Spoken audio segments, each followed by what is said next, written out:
Uh, Good morning, everyone. I want to thank the Hispanic Chamber of Commerce for the honor of inviting me to speak with all of you this morning.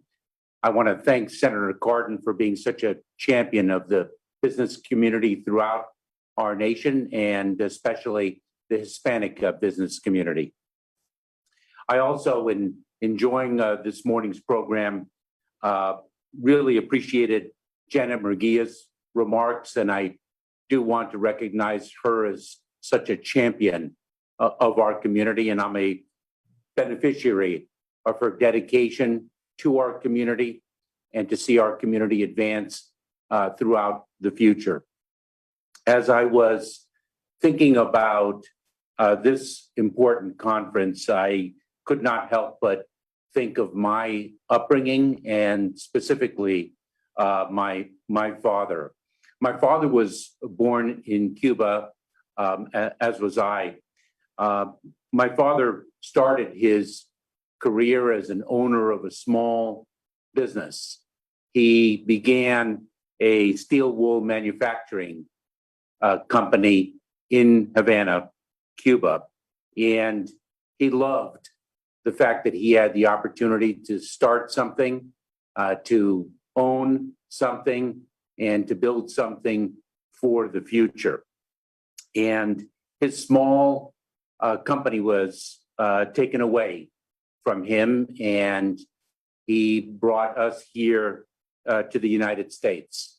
And by dint of circumstance and adversity in really restarting a business career here in the United States, he did not have the opportunity in his life to own something again, to start something again, but nevertheless stayed in the manufacturing world in a small business for which he worked for most of his life and worked very, very hard. And so the work of the Hispanic Chamber of Commerce is something that is very close to me and close to my heart. In thinking of my father's career in commerce, I also, of course, think of him as a person and as a person who lost his home and regained a new one here in the United States. You know, when his wife of 43 years and my mother passed away, my father and I had dinner together every Friday and Saturday evening for over a year, quite frankly.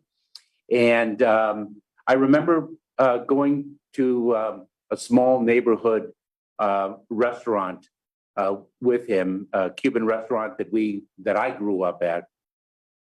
And I noticed when he spoke English, he had one personality.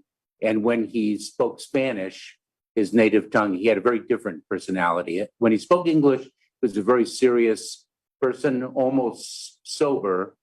But when he spoke in his native tongue, he really became a vivacious person, funny, had a lot of expressions, a lot of Cuban expressions, a lot of Spanish expressions. And it's something that I only observed for the first time during that period of our lives together. And we were very close, but I never noticed the disparity. And so why do I think of that now as I am addressing the Hispanic Chamber of Commerce?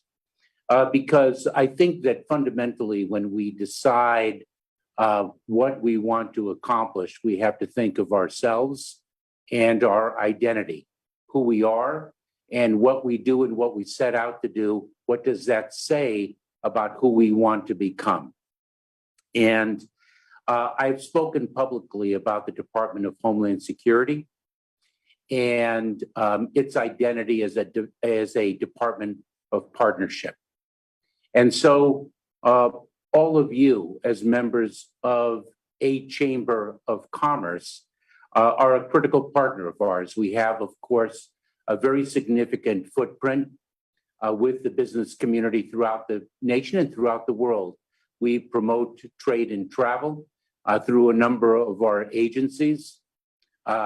We, of course, protect businesses from the threat of cyber attack. We are very steeped in the government response to COVID-19 and making sure that we bring public health to the fore so that we can restart our economy in a meaningful way. We have so much work together to accomplish. But you are not only a Chamber of Commerce, you are the Hispanic Chamber of Commerce, and that has profound meaning, I know, for all of you, and it has profound meaning for me. And so when I think of our identity and our shared identity, I think about more than our cyber work and the need to protect small businesses that Senator Cardin spoke so powerfully about. I think more than about the public health imperative and really getting our economy going again. I think more than about the facilitation of lawful trade and travel. I think more about the need for immigration reform and what immigrants bring to our nation in spurring our economy. I think about our traditions, our best traditions, our values. I think about diversity. I think about the need for equality of opportunity. I think about the need to promote and to advance Hispanic business, to advance Hispanic achievement, education, avenues for success. And I think about past challenges, the opportunities that we have now, and the work that I, as the Secretary of Homeland Security, can do in partnership with you to make sure that the advances that we do enjoy become only a foundation for the enduring opportunities and successes that we can achieve together in the future.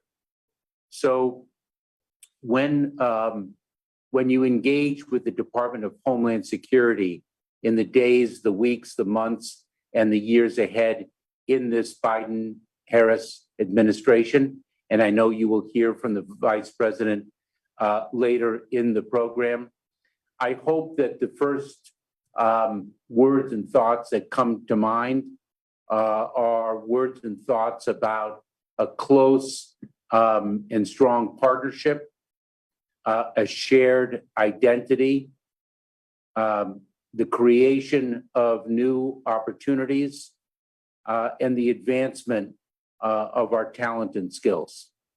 And so with that, let me again thank the Hispanic Chamber of Commerce for this opportunity that you have given me. And I really look forward to working very closely with all of you. Thank you so much.